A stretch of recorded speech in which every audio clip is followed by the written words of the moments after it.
봄비가 내리면서 물이 차서 물이 역류를 한 거예요.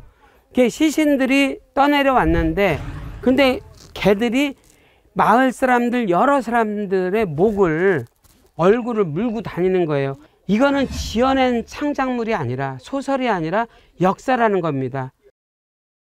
71년 전 충북 단양에서 일어난 참혹한 사건. 그날의 이야기를 들어보자. 충청북도 단양에 위치한 느티마을.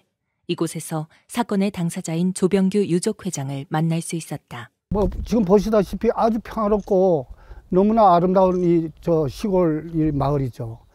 진짜 아무 걱정 없이 살아가던 우리 마을에 느닷없이 지금 미군 폭격으로 인해서 50여 채 되던 집 가옥도 전부 다 전소시키고 또 여기에 한 340명이나 되는 우리 희생자를 낸 이곳입니다. 그때 당시 이북하고 이 남한하고 접지하고 있는 쪽이 여기 있었어요. 대치하고 있었던 거죠.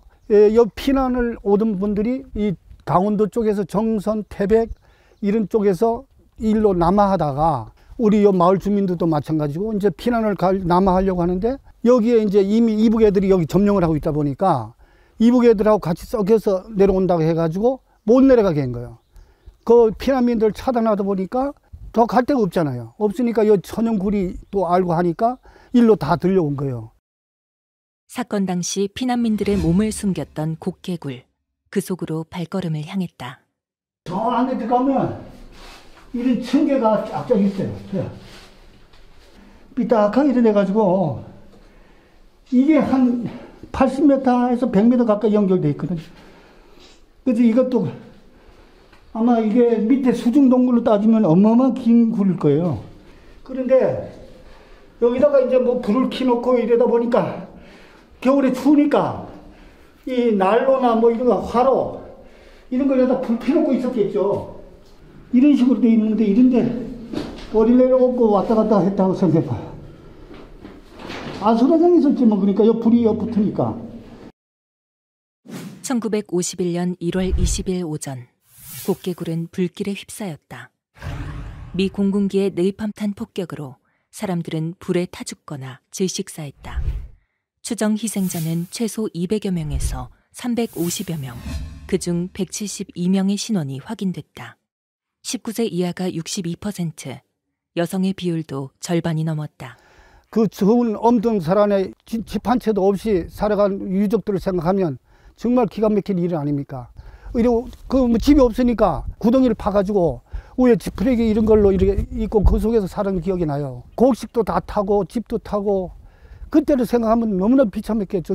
국민의 생명에 대해서 또나 재산에 대해서는 국가가 책임지게 돼 있는 거 아니에요? 그걸 너무나 억울하게 돌아가신 분들에 대해서는 이런 조치 하나 없다는 거는 정말 우리 국가로서 책임질 일을 너무나 못하고 있는 겁니다. 나라가 제대로 똑바로 서려면 이 과거서부터 깨끗이 정리를 해줘야 옳은 나라가 되는 겁니다. 그래서 우리가 근래를 보면 외국에서도 참 소련하고의 전쟁으로 인해서 민간인들이 피해를 보고 있는 걸 눈으로 보고 나무 일처럼 이렇게 보고 있지만 현장에서 이렇게 6.25 때 이렇게 비참하게 희생당한 우리 입장에서 볼 때는 나무 일이 아닌 거예요. 그래서 앞으로도 더 우리 민은 이 문제에 대해서 각별히 신경을 썼으면 하는 게 우리 바람입니다. 사건의 경위를 자세히 알아보기 위해 곡개굴 사건 진실 규명을 함께해온 충북 역사문화연대 박만순 대표를 만나 이야기를 들었다. 적으로 의심되는 사람들을 죽인 거죠. 폭격을 해서. 근데 과연 이 곡개굴에 있었던 사람들이 적으로 의심될 만한 사람들인가? 10세 이하가 빨치산 활동을 할 수도 없는 거고 빨치산을 도울 수도 없는 연령이죠. 그렇기 때문에 여기 있던 사람들은 의욕을 살 수 있는, 의심을 살 수 있는 일은 거의 없다라는 겁니다. 두 번째는 51년 4월에 봄비가 내리는데 봄비가 내리면서 물이 차서 물이 역류를 한 거예요. 시신들이 떠내려 왔는데 근데 개들이 마을 사람들 여러 사람들의 목을 얼굴을 물고 다니는 거예요. 이거는 지어낸 창작물이 아니라 소설이 아니라 역사라는 겁니다. 왜 이렇게 참혹한 일이 있었는가? 그리고 이거를 왜 대한민국은 이제까지 방치했는가? 이거에 대해서 우리가 반성하고 자성해야지 인권이 존중되는 사회를 만들 수 있지 않을까. 지역 사건에 대한 개별적인 특별법을 만들 게 아니라 과거사법 개정이나 배보상 특별법을 입법화해서 한국전쟁 전후에 있었던 모든 유형의 민간인 학살 사건에 대한 일괄적인 배상이 돼야지 저는 수월하다라고 보고 그게 반드시 필요하다라고 봅니다.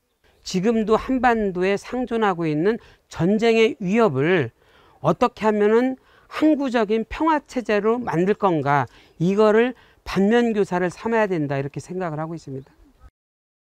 마을 주민들의 유해는 사건 직후 유가족들에 의해 수습됐지만 무연고 시신은 그대로 방치되다가 야산에 매장됐다. 이후 1970년대 야산 일대가 개발되면서 무연고 희생자 유해는 다시 이장됐다.